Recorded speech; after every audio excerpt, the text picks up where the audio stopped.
Doctor Yunus সরকারের উপদেষ্টাদের বিশেষ করে ছাত্র প্রতিনিধি হিসেবে যারা ইউনূস সরকারের ক্যাবিনেটে রয়েছেন তারা নিশ্চিতভাবে সব ধরনের জবাবদিহিতার ঊর্ধ্বে। কোনো ধরনের বিতর্কের জায়গা থেকে কোনো ধরনের প্রশ্ন বা কৈফিয়তের ধার তারা ধারেন না, কেউ কৈফিয়ত চাওয়ার সাহসও সম্ভবত রাখেন না। রোববার হযরত শাহজালাল আন্তর্জাতিক বিমানবন্দরে সরকারের যুব ও ক্রীড়া এবং স্থানীয় সরকার বিষয়ক উপদেষ্টার ব্যক্তিগত লাগেজ থেকে যে গুলিভর্তি অস্ত্রের ম্যাগাজিন উদ্ধার করা হলো তাকে কেউ কোনো ধরনের কোনো প্রশ্ন করতে পারেননি, কোনো ধরনের জিজ্ঞাসাবাদের মুখোমুখি হতে হয়নি। বিষয়টি হচ্ছে, রোববার তিনি টার্কিশের উদ্দেশ্যে মরক্কোগামী একটি ফ্লাইট ছিল, সেই ফ্লাইটে তার টার্কিশে যাওয়ার কথা। যখন তিনি বিমানবন্দরে পৌঁছলেন তখন তার লাগেজটি যখন বন্দরের স্ক্যানিং মেশিনে দেওয়া হয় তখন নিরাপত্তা কর্মীদের চোখে পড়ে, তাদের সন্দেহ হয় ব্যাগের মধ্যে বড়সড় একটা ধাতব পদার্থ রয়েছে। তখন তারা বিনয়ের সঙ্গে ব্যাগটি লাগেজটি ভালো করে চেক করতে চায়, দেখতে চায়।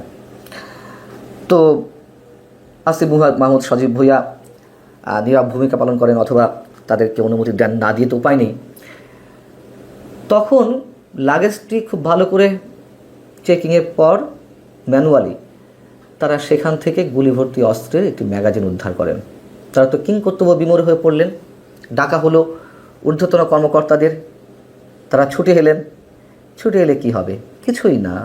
হঠাৎ করে একজন সম্ভবত সচিব পদমর্যাদা এক ব্যক্তি সেখানে উপস্থিত হলেন, সব কিছু তড়িঘড়ি করে নিজের নিয়ন্ত্রণে নিলেন এবং ওই গুলিভর্তি অস্ত্রের ম্যাগাজিনটিও তিনি নিজের জিম্মায় নিলেন, নিজের হেফাজতে নিলেন। আসিফ মাহমুদ সজীব ভুঁইয়া বীর দর্পে বিমানে উঠে পড়লেন, আর ওই সচিব পদমর্যাদার ব্যক্তিও বিমানবন্দর ছেড়ে চলে এলেন। এই ঘটনায় তাকে কেউ কোনো ধরনের প্রশ্নও করেনি, জিজ্ঞাসাবাদের কোনো প্রয়োজনীয়তা অনুভব করেনি, অথবা প্রয়োজনীয়তা অনুভব করলেও সেই সাহস তাদের ছিল না জিজ্ঞাসাবাদের। যদিও আসিফ মাহমুদ সজীব ভুঁইয়ার পক্ষ থেকে একটি অজুহাত দাঁড় করানো হয়। কী অজুহাত? যে আমি ব্যস্ততার কারণে আমার ব্যাগ থেকে এই ম্যাগাজিনটি সরাতে ভুলে গিয়েছিলাম।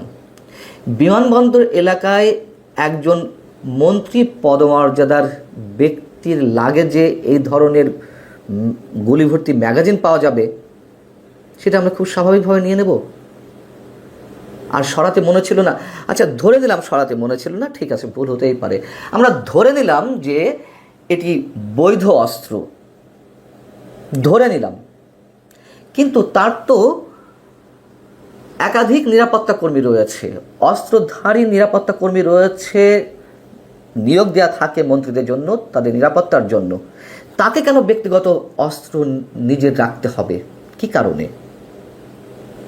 অনেক বড় প্রশ্ন। এবং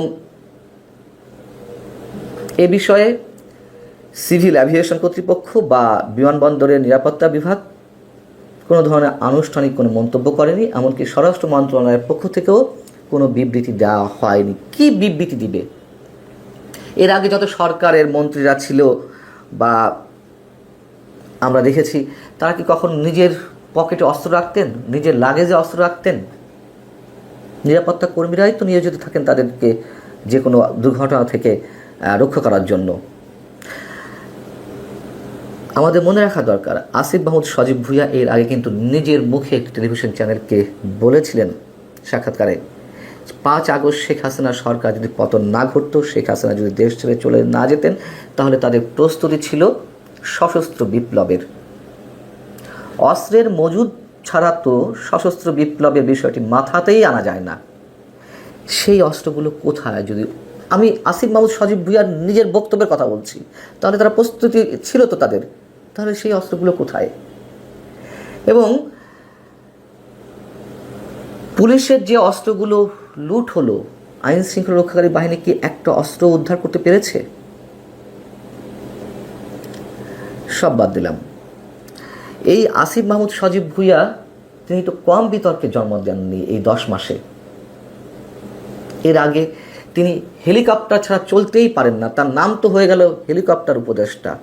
উত্তরবঙ্গের একটি জেলায় কয়েকটি উপজেলা পাশাপাশি, সেই উপজেলাগুলো সফর করতে গিয়ে তিনি অসংখ্যবার হেলিকপ্টার ব্যবহার করেছেন। তার বক্তব্য অনুযায়ী তিনি 6 বার হেলিকপ্টার ব্যবহার করেছেন। এক উপজেলা থেকে আরেক উপজেলার দূরত্ব মাত্র 9 কিলোমিটার। সেই 9 কিলোমিটার যাওয়ার জন্য তাকে হেলিকপ্টার ব্যবহার করতে হয়। যদিও তিনি ব্যাখ্যা দিয়েছিলেন তিনি মাত্র 6 বার ব্যবহার করেছেন হেলিকপ্টার। একটা উপজেলা থেকে আরেকটা উপজেলা যেতে 6 বারই ধরে নিলাম হেলিকপ্টার ব্যবহার করতে হবে। কি আশ্চর্য! এবং আসিফ মাহমুদ সজীব ভুঁইয়ার ব্যক্তিগত যিনি কর্মকর্তা, তার পিএ মোয়াজ্জেমকে নিয়ে কথা উঠল, সেগুলোকে সব ধাপ চাপা পড়ে গেল। কী সব তদন্ত কমিটি গঠন করা হলো, কয়েকশো কোটি টাকা তিনি সরিয়েছেন দুর্নীতির মাধ্যমে, সব কিছু শেষ, মানুষ ভুলে গেছে।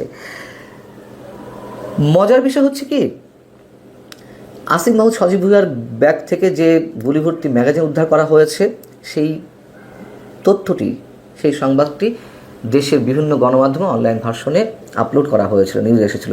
পরবর্তী দেখলাম তার অনেকগুলো গণমাধ্যমই সেই নিউজটি সরিয়ে নিয়েছে।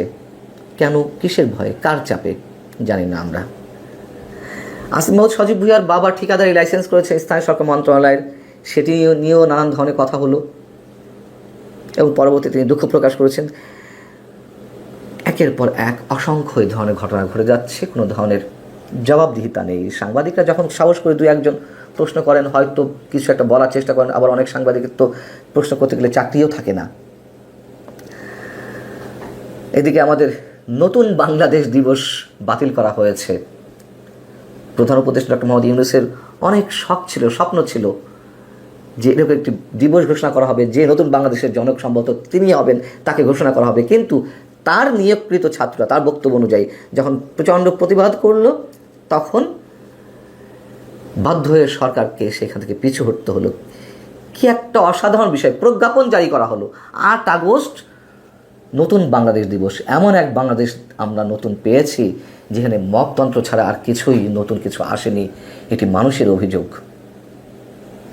এবং এই ছাত্র উপদেষ্টা চাইলে তো ডক্টর মোহাম্মদ ইউনূসকে সরিয়ে ফেলতে পারে, প্রমাণিত সত্য। তিনি সহজে এই ছাত্র উপদেষ্টাদের বিরুদ্ধে কিছু বলেন না। যেই এক্সাম্পলটি আমাদের সামনে আসিফ মাহমুদ সজীব ভুঁইয়ার ক্ষেত্রে স্থাপিত হলো, যে দৃষ্টান্তটি, সেক্ষেত্রেও নিশ্চয়ই সরকারের তেমন কোনো বক্তব্য থাকবে না, এটাই স্বাভাবিক।